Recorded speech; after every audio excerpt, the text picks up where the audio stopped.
eu percebi que a igreja estava bem cheia. Que seja assim aos sábados, que possa um dia nós termos essa realidade nas quartas e aos domingos também.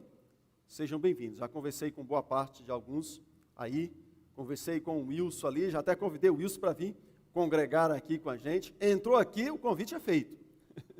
Seja bem-vindo, Wilson, e seja bem-vindo os demais. Bom, antes de nós iniciarmos, eu quero mais uma vez dizer para os nossos internautas aí, pessoal que está no Facebook, que está no YouTube, que compartilhe aí o nosso link.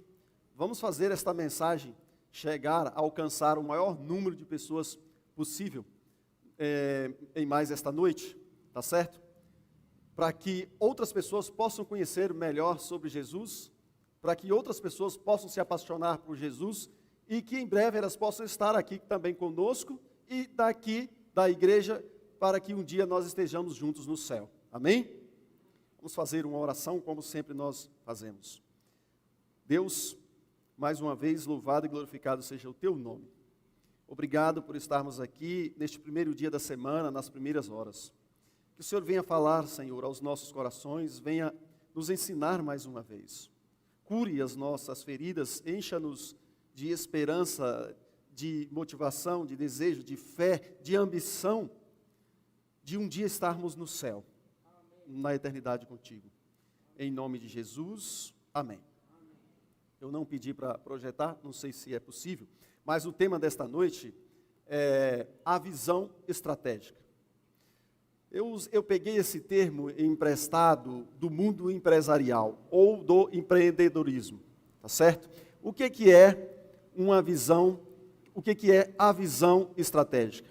A visão estratégica é a capacidade de alguém de formular um plano para o futuro. Nesta visão estratégica, com esta pessoa que tem esta capacidade de estabelecê-la, ele vai estabelecer também metas e meios para conseguir alcançar essas metas. É uma linguagem empresarial que vai nos ajudar a entender um tema bíblico que eu já preguei, eu tenho mais ou menos uns 4 sermões sobre este tema, mas cada um com a introdução diferente e o fim também diferente. Como disse um amigo meu, ele disse que tinha 23 sermões sobre os Salmos 23 e que conhecia um pastor que tinha 60 sermões sobre os Salmos 23. Eu pedi ele esses sermões, até hoje não chegaram até mim para a gente dar uma olhada. Mas a Bíblia diz que a palavra de Deus, a própria palavra de Deus diz que ela se renova a cada dia. Então hoje nós vamos aprender de um ponto de vista, usando uma linguagem empresarial, para compreendermos o plano de Deus para nós. O que é então a visão estratégica? Lendo, buscando me informar sobre isto, descobri que muitos homens do passado usaram a visão estratégica para alcançar os seus objetivos. Um deles foi o rei do futebol, isso mesmo, Pelé, o nosso rei do futebol. Numa entrevista, um jogador que jogou por muito tempo junto ao lado do Pelé, disse que no vestiário o Pelé gostava de sentar sempre sozinho por algum tempo e não gostava de ser incomodado. Por quê?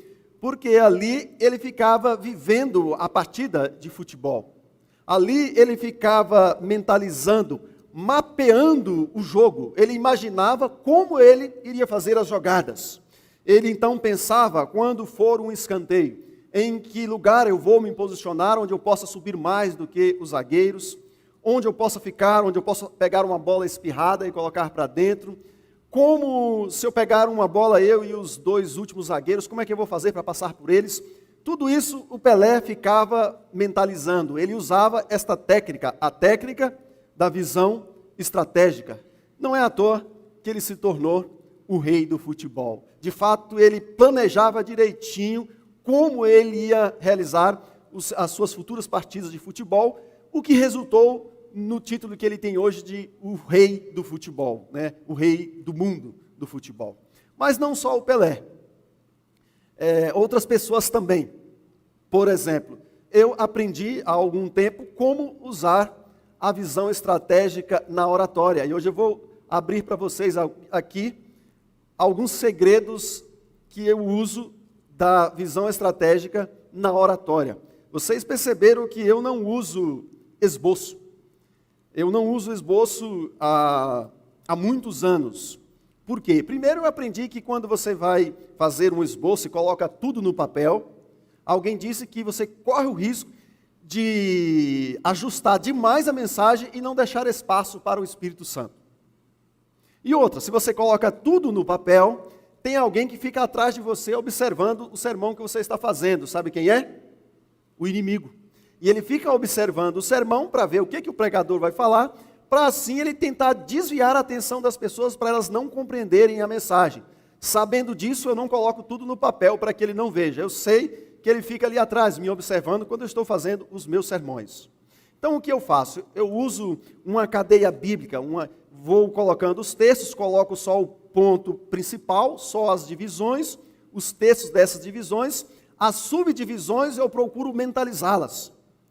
E então, em casa, depois de marcar os textos bíblicos, as subdivisões, eu abro e fecho a Bíblia várias vezes e fico procurando os textos na minha mente. Assim eu uso a técnica da visão estratégica para poder mentalizar os meus sermões.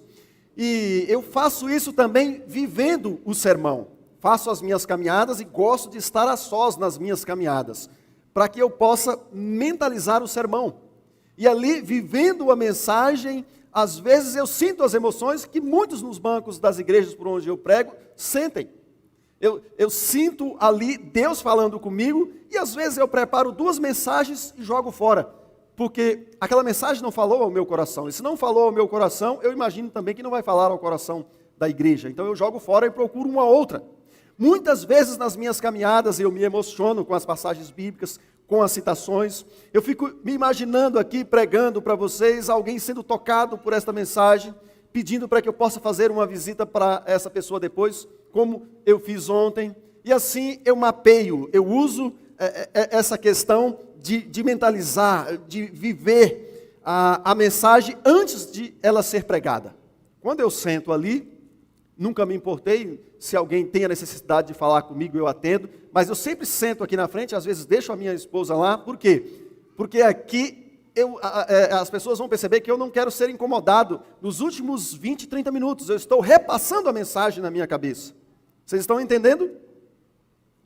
Mas não só o Pelé, não só o pastor Dilermando, mas os grandes generais do passado usavam a técnica da visão, né? Da visão estratégica. Muitos deles, as batalhas no passado, elas eram travadas, na maioria das vezes, nos vales. E o que os generais faziam?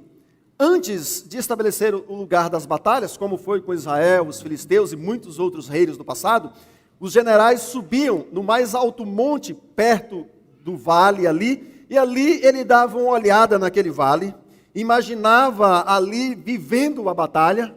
Caso a batalha fosse reinda, ele então mentalizava como ele pudesse retroceder, como ele pudesse evacuar o seu exército, e assim, do alto, ele tinha uma visão melhor da sua estratégia de guerra.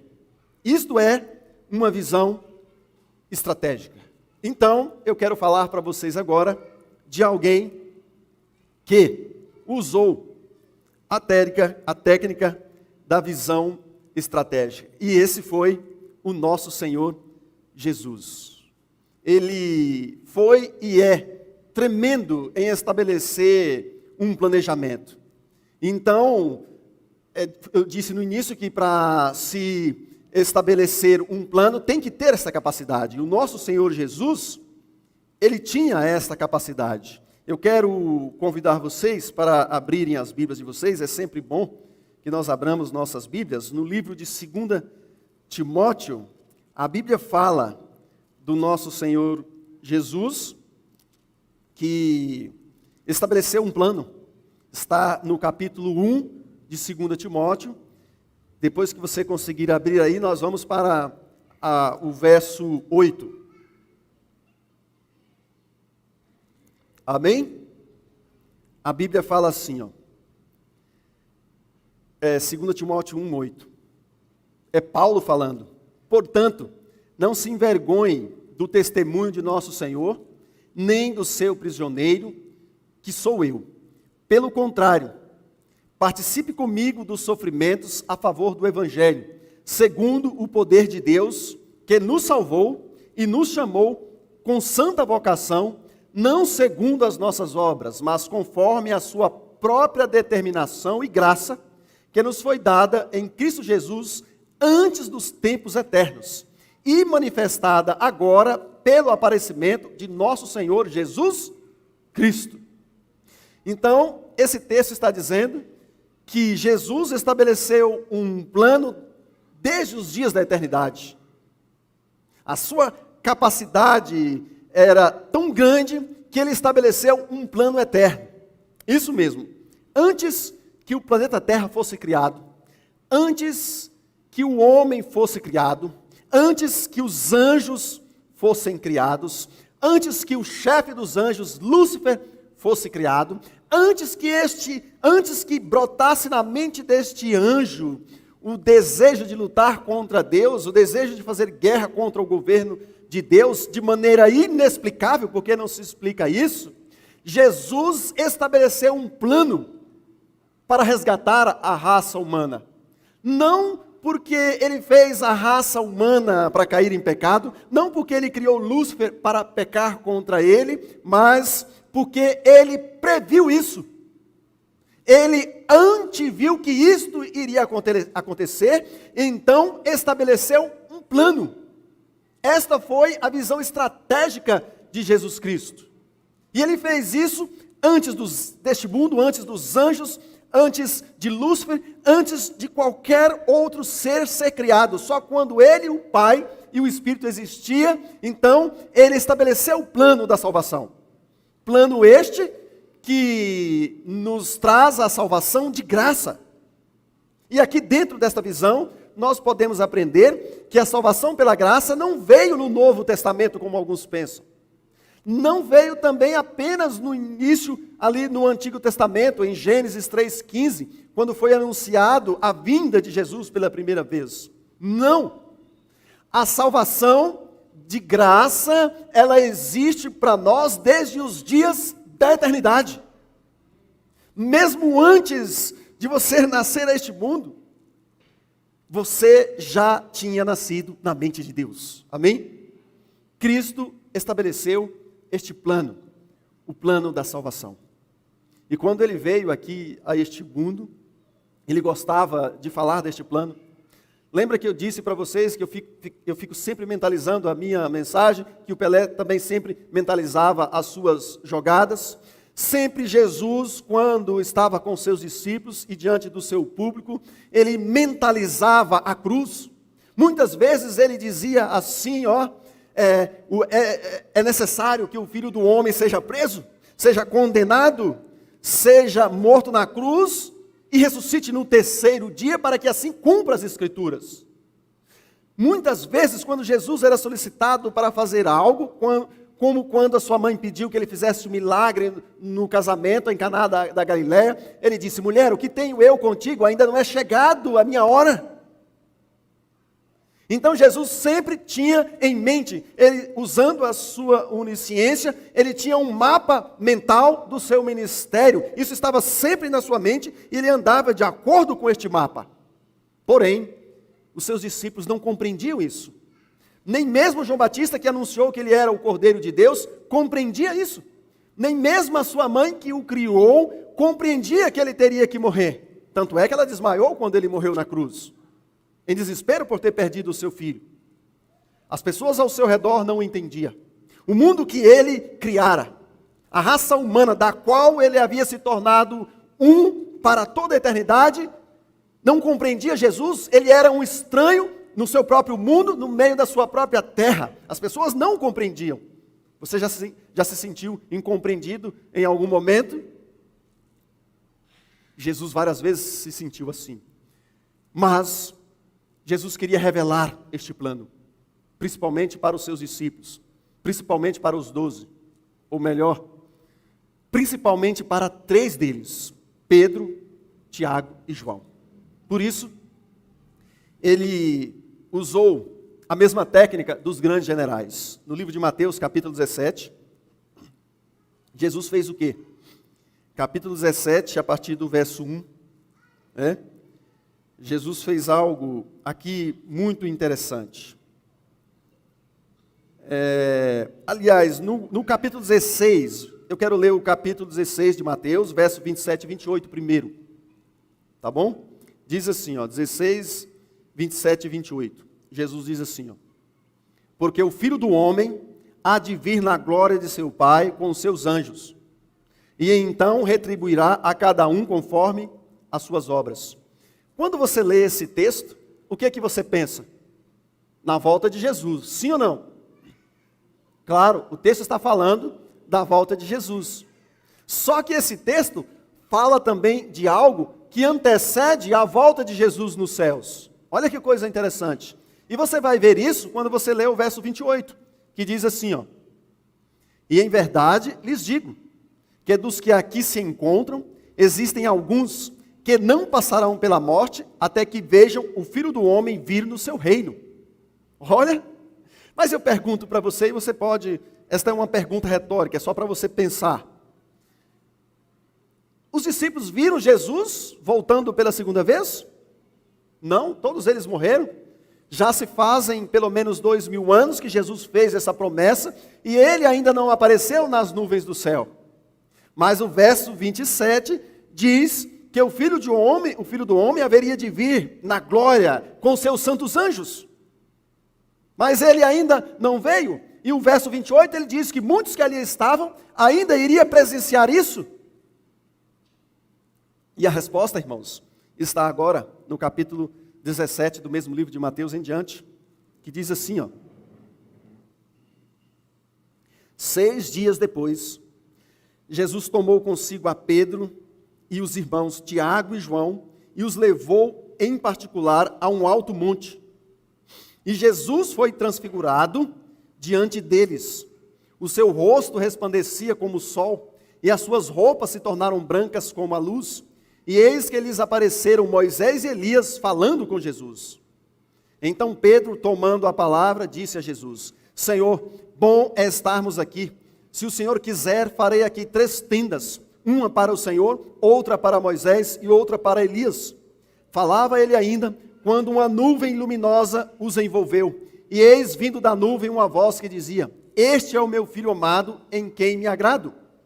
Escutem o que ele diz. Ao ouvir a voz, os discípulos caíram de bruços, tomados de grande medo. Jesus aproximou-se, tocou neles, dizendo, levantem-se e não tenham medo. Então eles, levantando os olhos, não viram mais ninguém, a não ser Jesus. Até aqui está bom. No verso 9 e 10, Jesus pede para os discípulos não contarem essa visão a ninguém. Mas no iniciozinho do verso, do capítulo 17, aí no verso 1, a Bíblia diz que eles foram para onde? E o livro de Lucas e Marcos também fala, diz que eles foram para o monte. Por isso que aqui fala sobre a transfiguração de Jesus. Jesus levou seus discípulos para o monte, assim como um grande general, para que dali eles tivessem uma visão, para que dali eles tivessem uma prévia da sua visão estratégica. E então, não vou me ater em todos os detalhes da leitura dos textos bíblicos, mas eu vou pegar as partes que estão relacionadas com a mensagem, que nos ajudam a compreender a mensagem.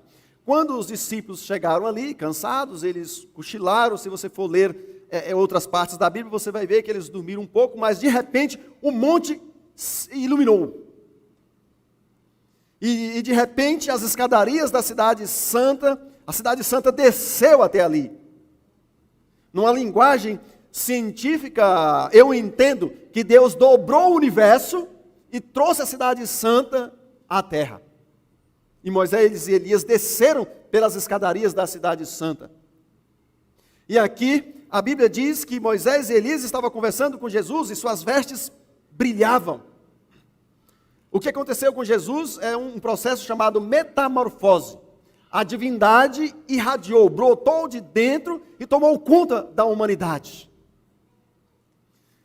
Mas agora então eu quero começar falando por que veio aqueles 2 personagens. Por que não vieram os anjos? Primeiro, porque Moisés havia estado com Deus no Monte Sinai, havia recebido as tábuas dos 10 mandamentos. Moisés havia andado com Jesus no deserto, Moisés havia sofrido muito, e por causa do seu pecado de tocar na rocha e não conversar com a rocha, Moisés não pôde entrar na cidade, em Canaã terrestre, e ser trasladado sem ver a morte por causa deste pecado. Moisés foi o intercessor daquele povo rebelde, assim como Jesus é o nosso intercessor hoje.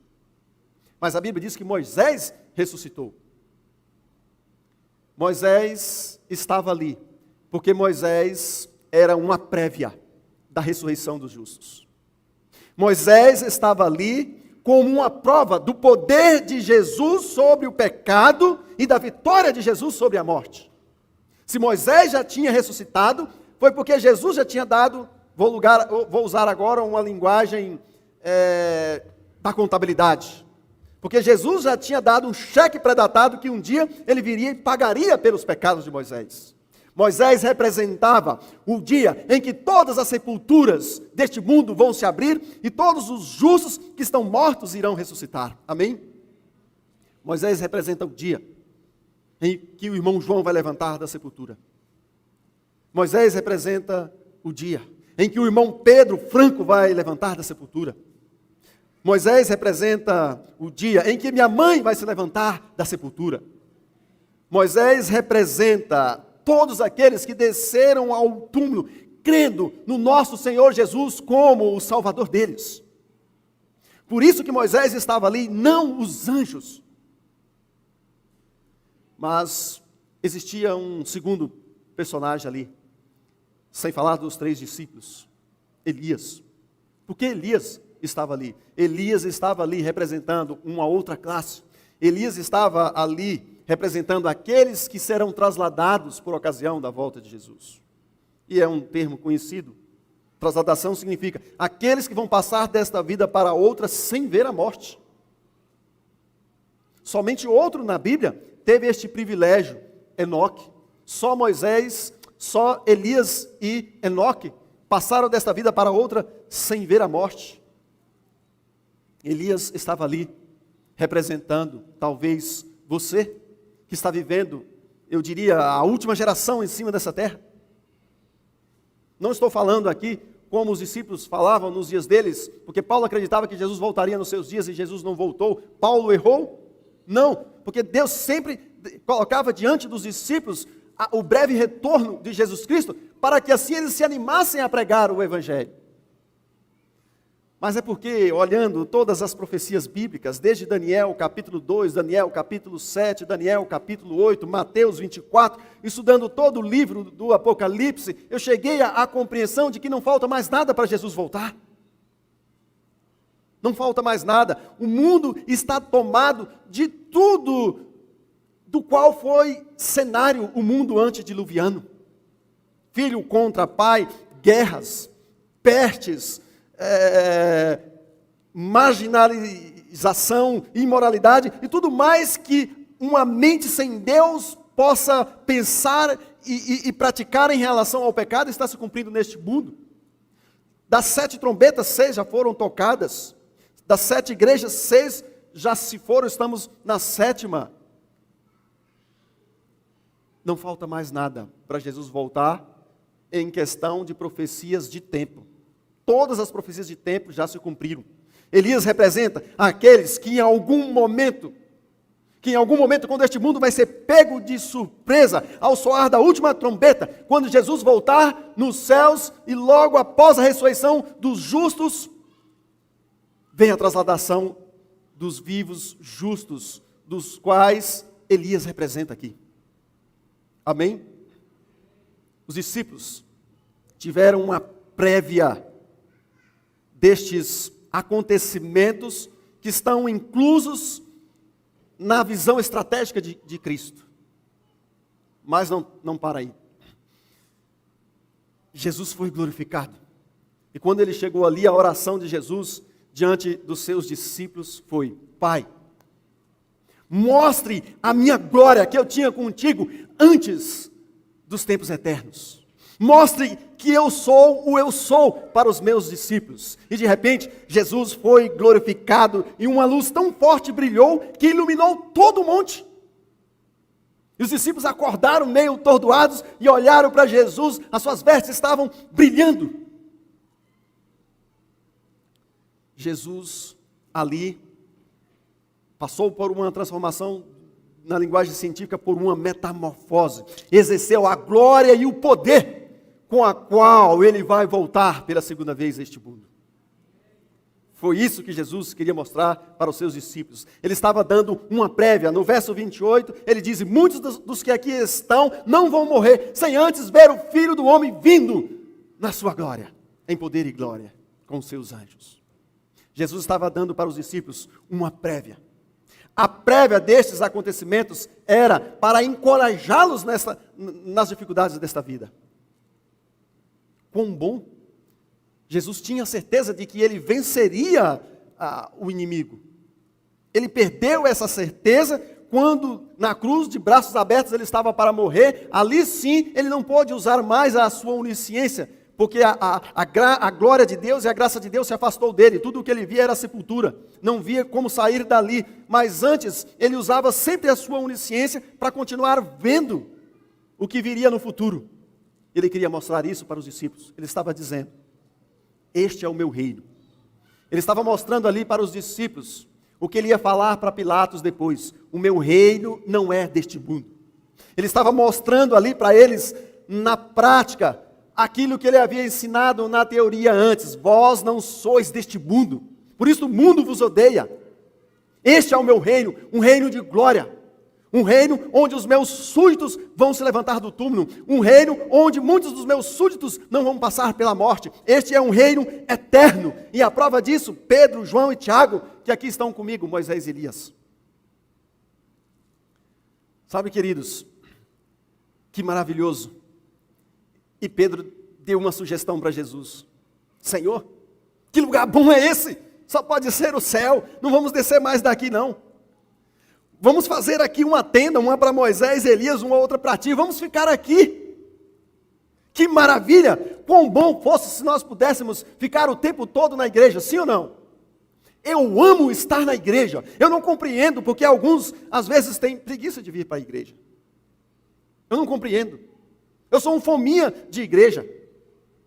Eu gosto de estar na igreja. Termina um culto, eu fico conversando ali. É preciso uns irmãos me dar tchau. Pedro falou: vamos ficar aqui, é bom demais, estar na igreja é muito bom. Davi disse: um dia nos teus átrios é melhor do que muitos anos fora dele.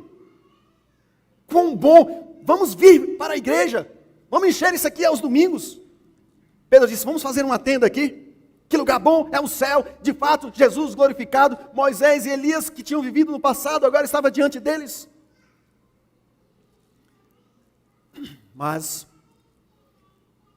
antes da glória, vem a cruz. E Cristo queria mostrar para os discípulos também, que antes dele vir nas nuvens do céu, ele teria que passar pela cruz. Em outras palavras, ele estava dizendo: olha, isso aqui é o meu reino. Pedro, João e Tiago.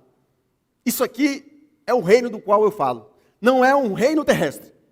Pedro, João e Tiago pensaram que quando Moisés e Elias estavam conversando com ele, eles achavam que Moisés e Elias estavam convencendo Jesus a aceitar ser coroado como rei de Israel apenas. Mas não. Moisés e Elias estavam conversando com Jesus. E era para os discípulos terem escutado, mas eles cochilaram. Quando Pedro estava falando: bom é que façamos aqui uma tenda para cada um de nós, uma voz do céu o interrompeu. E essa voz veio de quem? Do Pai. Só 3 vezes Deus fala na Bíblia. Uma vez no batismo, uma vez quando Jesus vai conversar com os gregos, e essa outra vez aqui. Mas nenhuma vez o Pai fala na Bíblia, só essas 3 vezes. Todas as outras comunicações feitas com o homem foi por meio de Jesus Cristo e os anjos. Mas antes da glória vem a cruz. E Deus queria dar para eles uma prévia ali, uma prévia da cruz. Então, eu quero, neste momento, convidar você para ler Atos 14, 22. Olha o que diz em Atos, no livro de Atos 14, diz assim,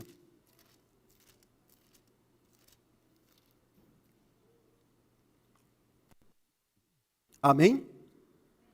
Diz assim o verso 22. Fortalecendo o ânimo dos discípulos, aqui é Paulo, exortando-os a permanecerem firmes na fé e mostrando que através de muitas tribulações nos importa entrar no reino de Deus. Através de muitas tribulações. Que tribulações são essas?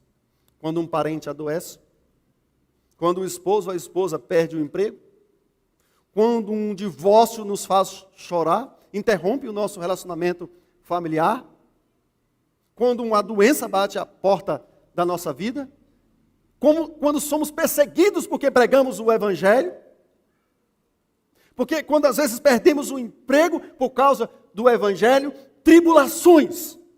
Mas Paulo diz, importa entrar sacudindo neste reino com tribulações e tudo, até a porta do céu, porque lá elas vão te deixar como uma casca, deixa uma cobra ou uma outra coisa que às vezes passa por um processo de renovação. Até a porta do céu, você vai sofrer. Eu vou sofrer, muitas vezes nós vamos chorar, mas Paulo diz, fiquem firmes. É isto que Paulo fala. Ali era uma prévia da cruz, a Bíblia fala isso. No livro de Lucas, se você pegar aí, no livro de Lucas, está bem claro, Lucas 9. Lucas 9, verso... Aqui é o mesmo episódio, só que agora narrado por Lucas. E Lucas é mais detalhista, ele era médico, e então ele era muito detalhista. Lucas foi secretário de Paulo por muito tempo. Lucas 9, verso 30 diz assim, falando do mesmo episódio. Amém? E eis que 2 homens falavam com ele. Eram Moisés e Elias, que apareceram em glória e falavam da morte de Jesus, que ele estava para cumprir em Jerusalém. Está vendo? O mesmo episódio. A Bíblia diz que Moisés e Elias estavam falando com Jesus. Sabe o que Moisés estava falando com Jesus? Olha, lá no deserto, você me ajudou. No deserto, muitas vezes você me deixou te aconselhar. Quando você queria destruir o povo, eu falei, não destrua o povo, porque senão os outros vão dizer, olha, este Deus tirou o seu povo do Egito e os matou no deserto, não faça isso. Você me ouviu. E muitas vezes eu quis pisar fora da faixa, o Senhor me castigou, nem deixou eu entrar na Canaã terrestre. Eu tive que morrer.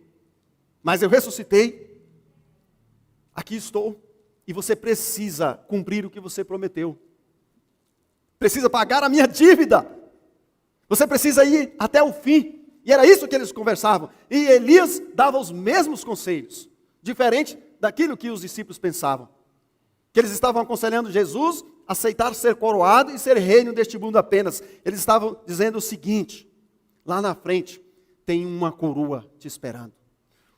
Um reino para te ser devolvido. Anjos querendo te adorar.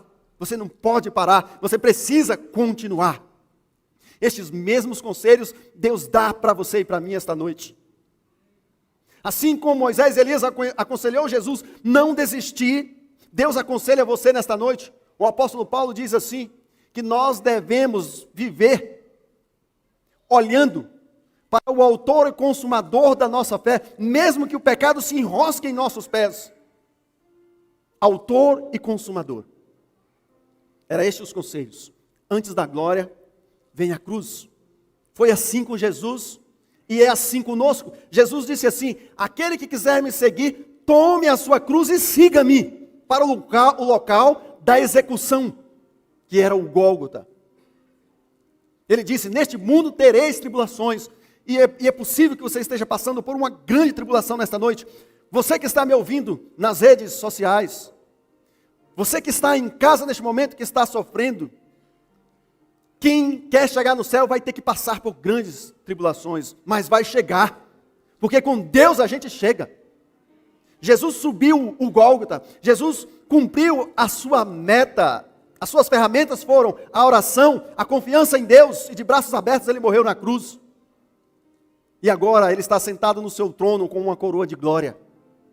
O apóstolo Paulo diz: combati um bom combate, acabei a carreira e guardei a fé, mas desde agora a coroa da justiça me aguarda. E ele lança uma palavra para nós nesta noite, mas não somente para mim, mas para todos aqueles que amarem a vinda do nosso Senhor Jesus. É para você? Mas agora eu quero voltar sobre a visão estratégica novamente. No mundo empresarial, muitas vezes por causa de uma crise econômica e de um outro acontecimento, tem que se mudar a visão estratégica. E muitas vezes ela não se cumpre mesmo. Mas no plano traçado por Deus, não tem falhas. Vai se cumprir 100% das metas estabelecidas. 100%. E agora eu quero te levar para uma passagem da Bíblia, que está aí em 2 Pedro, capítulo 1. Em 2 Pedro, aí no Novo Testamento, capítulo 1. Tudo o que os discípulos viram ali foram uma prévia da visão estratégica de Cristo. Uma prévia. Uma miniatura do que vai se cumprir numa escala global. Uma miniatura do que vai se cumprir numa escala universal. Porque a volta de Jesus será um evento universal, onde todas as redes de comunicações, onde todos os mundos, onde todos os anjos estarão acompanhando. De que forma eu não sei, mas estarão acompanhando o retorno do nosso Senhor Jesus Cristo a este mundo. O universo inteiro estará conectado por um meio de transmissão e de comunicação muito mais vivo do que o que nós temos atualmente, transmitindo em tempo real a volta de Jesus, quando os céus se abrirem e Jesus com seus anjos descerem nos corredores celestiais para ressuscitar os mortos e transformar os vivos. E Pedro prova isso que eu acabei de falar para vocês, em 2 Pedro capítulo 1, a partir do verso 16. Eu vou ler tudo aqui, depois eu vou explicar para vocês. Diz assim, é Pedro falando: porque não lhes demos a conhecer o poder e a vinda do nosso Senhor Jesus Cristo, segundo fábulas engenhosamente inventadas, mas nós mesmos fomos testemunhas oculares da sua majestade. Olha, testemunhas oculares da sua majestade. É Pedro falando, porque ele recebeu honra e glória da parte de Deus, quando pela suprema glória lhe foi enviada a seguinte voz: este é o meu filho amado, em quem me agrado. Lá no monte da transfiguração, Deus falou isso, interrompeu Pedro. Verso 18. Ora, nós ouvimos esta voz vinda do céu, quando estávamos com ele no Monte Santo. Olha o que Pedro está dizendo. Assim, temos ainda mais segura a palavra profética, e vocês fazem bem em dar atenção a ela, como a uma luz que brilha em lugar escuro, até que o dia clareie e a estrela da alva nasça em vossos corações. Primeiramente, porém, saibam que nenhuma profecia da Escritura provém de interpretação pessoal, porque nunca jamais qualquer profecia foi dada por vontade humana. Entretanto, homens falaram da parte de Deus, movidos pelo Espírito Santo. Você sabe o que é o verso 16 até o verso 21? Se você não sabia, eu fiquei maravilhado quando eu descobri. Quando você está fazendo um ano bíblico, ontem uma pessoa me perguntou sobre o ano bíblico. Devo fazer um ano bíblico? Como eu devo estudar a Bíblia, pastor? É comparando texto com texto. E o verso 16 do capítulo 1 de 2 Pedro até o verso 21, Pedro estava falando do episódio que aconteceu no Monte da Transfiguração. Era isso que Pedro estava falando. Ele disse: fomos testemunhas oculares da sua majestade. Nós vimos Jesus transformado. E depois ele diz assim: prestem atenção na palavra profética, porque ela vai se cumprir. Um dia a estrela da manhã vai brilhar plenamente em vossos corações. E ele continua fortalecendo a nossa convicção. Ele diz: olha, E não foi o homem que escreveu isso, mas foi homens santos inspirados por Deus. Pedro, da miniatura da transfiguração, do monte da transfiguração, ele dá um salto na história e aponta para o breve retorno de Jesus Cristo. Ele diz, vai se cumprir a volta de Jesus. Nós sentimos o gostinho de estar na presença de um Cristo glorificado. Nós sentimos o gostinho do céu naquele dia. Então fiquem firmes, porque em breve a estrela da manhã vai brilhar plenamente em vossos corações. E quando ela brilhar plenamente, todas as metas estabelecidas, como a ressurreição dos mortos, como a transladação dos vivos, como a restauração deste mundo, como a companhia dos anjos e a presença do Pai, serão cumpridas. Tudo isso está dentro da visão estratégica de Jesus. Tudo isso Jesus visualizava sempre. Tudo isso Jesus quis que os discípulos visualizassem naquele dia. Tudo isso Deus quer que nós visualizemos todos os dias.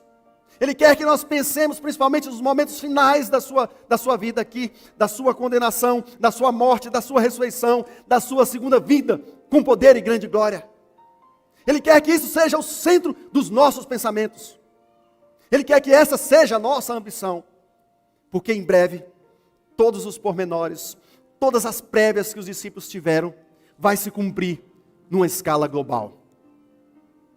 E eu não quero ficar fora, eu não aceito ficar fora deste plano de Deus. Estrategicamente, Deus escolheu você, antes da fundação do mundo. Quer você ficar com este Deus nesta noite? Quer você entregar a sua vida a este Deus mais uma vez? Quer você contemplar Jesus vindo em poder e grande glória, numa escala universal, não apenas como os discípulos viram aquele dia, mas numa escala universal?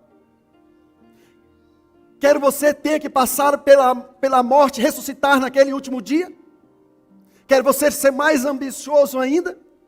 Tentar sair daqui sem ver a morte por meio da transladação, como fez Elias e Enoque? Eu quero. A minha família quer. Você quer se juntar comigo nesta noite, nestes pensamentos, com este querer, nesta ambição? Milhões de pessoas já fizeram isso. Se é o seu desejo, todos os presentes e todos aqueles que estão nos assistindo nesta noite, eu vos convido, em oração, fecharmos com Deus, para que nós continuemos fazendo parte da visão estratégica de Jesus.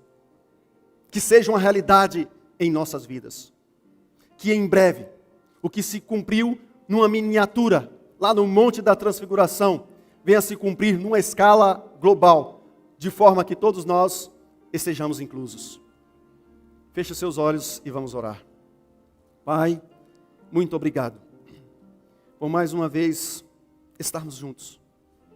Obrigado por sentirmos um pouquinho, por vislumbrarmos o que Pedro, João e Tiago vislumbraram aquele dia. Por sentir 1 milímetro disso, 1 centímetro desta emoção e desta alegria, desta sensação. Que em breve, Pai, tudo aquilo que se cumpriu lá, em uma miniatura, venha se cumprir em uma visão macro, numa escala global. Que o teu reino venha para nós. Em nome de Jesus Cristo, amém. Amém. Ok, uma boa noite então, e até sábado, às 9 da manhã, neste mesmo lugar. Até lá, que Deus te abençoe. Os presentes e os que estão nos assistindo em casa. Até lá.